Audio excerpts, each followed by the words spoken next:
राजस्थान की सियासत में कुछ ही नेता ऐसे हैं जो आदिवासियों के हक में आवाज़ उठाते हैं। वो कुछ गिने चुने नेता हैं, चाहे वो हनुमान बेनीवाल हों, राजकुमार रोत हों, सचिन पायलट हों या किरोड़ी लाल मीणा हों। पर इन नेताओं में अभी ये एक जंग है कि आदिवासियों की जो समस्या है उसको लेकर सबसे आगे कौन चल रहा है। उसमें सबसे बड़े नेता माने जाते हैं राजकुमार रोत। पर पिछले दिनों हनुमान बेनीवाल एक भाषण दे रहे थे जिसमें उन्होंने आदिवासियों को लेकर कुछ ऐसा कहा, उनके हक की लड़ाई को लेकर, जिसको लेकर पूरी राजनीति में हंगामा मचा हुआ है। इसी मुद्दे पर करेंगे विस्तार से चर्चा। नमस्कार, मेरा नाम ऋषभ है और आप देख रहे हैं संवाद भारत के लिए। राजस्थान की राजनीति में विभिन्न ऐतिहासिक सामाजिक कारक महत्वपूर्ण भूमिका निभाते हैं। यहाँ हम इस मुख्य बिंदुओं को यहाँ पर देखते हैं।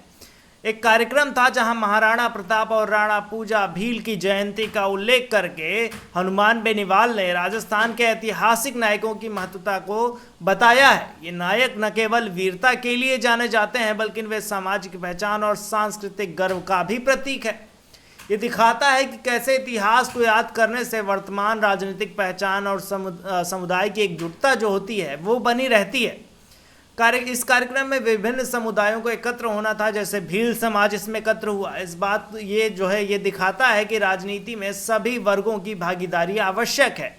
जब लोग अपने इतिहास और संस्कृति को साझा करते हैं तो यह न केवल सामाजिक एकता को बढ़ाता है बल्कि यह एक राजनीतिक रूप से भी बेहद ज़रूरी हो जाता है।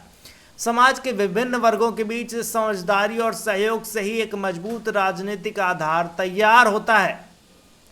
हनुमान बेनीवाल ने यह भी कहा कि कई बार लोग राजनीतिक प्रक्रियाओं और चुनावी इतिहास से अनजान होते हैं, जिसके कारण उन्हें सही निर्णय लेने में कठिनाई होती है। ये एक बेहद ज़रूरी है कि वो लोग अपने नेताओं और चुनावी प्रक्रियाओं के बारे में जानें ताकि वे सूचित चुनाव प्रचार कर सकें और राजनीति में भी जागरूकता ला सकें। वे अपनी आवाज़ उठा सकें और आदिवासियों के हक की लड़ाई लड़ सकें।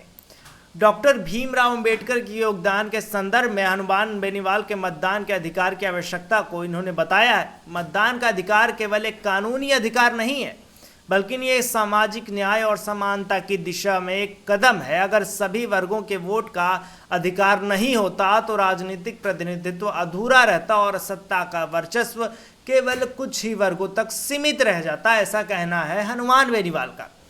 हनुमान बेनीवाल ने आगे कहा कि अगर हम एक समान और समावेशी लोकतंत्र चाहते हैं तो हमें यह निर्णय लेना होगा, ये निर्णय सुनिश्चित करना होगा कि सभी समुदायों की आवाज़ें सुनी जाएं। भविष्य में सांसद राणा पूजा भील जैसे नायकों की आवाज़ उठना न केवल उनके पहचान को सम्मानित करेगा बल्कि ये राजनीति में एक नई दृष्टि, एक दिशा प्रदान करेगा। ये दिखाता है कि इतिहास को समझना और उनका सम्मान करना हमारे लोकतांत्रिक मूल्यों के लिए कितना ज़रूरी है। इस पूरे कार्यक्रम में एक ऐतिहासिक महत्व रखा गया, पर यह राजनीतिक रूप से भी बेहद ज़रूरी था क्योंकि हनुमान बेनीवाल ने इसको लेकर आदिवासियों को लेकर भी आवाज़ उठाई, जिससे आदिवासियों का वोट बैंक उनकी तरफ बढ़ सकता है। खैर, इस मुद्दे पर आपकी क्या राय है हमें कमेंट में बताइए और देखते रहिए संवाद भारत के लिए। क्या आप भी मेरी तरह न्यूज एंकर या रिपोर्टर बनना चाहते हैं? या फिर आपका सपना है बड़े न्यूज चैनल्स में काम करने का? या फिर आप बनना चाहते हैं वीडियो जर्नलिस्ट या डायरेक्टर? तो आज ही एडमिशन लीजिए मिशिगा इंस्टीट्यूट ऑफ मीडिया स्टडीज यानी कि MIMS में, जहां आपको मिलेगा मौका डिजिटल न्यूज चैनल में काम करते हुए सीखने का भी, साथ ही साथ बड़े चैनल्स में काम करने वाले एडिटर्स और एंकर्स के साथ सीखने का मौका। ज्यादा जानकारी के लिए आज ही विजिट कीजिए mishimediasolutions.com/MIMS पर। तो आज ही मिशिगा इंस्टीट्यूट का हिस्सा बनिए और अपने सारे सपने पूरे कीजिए।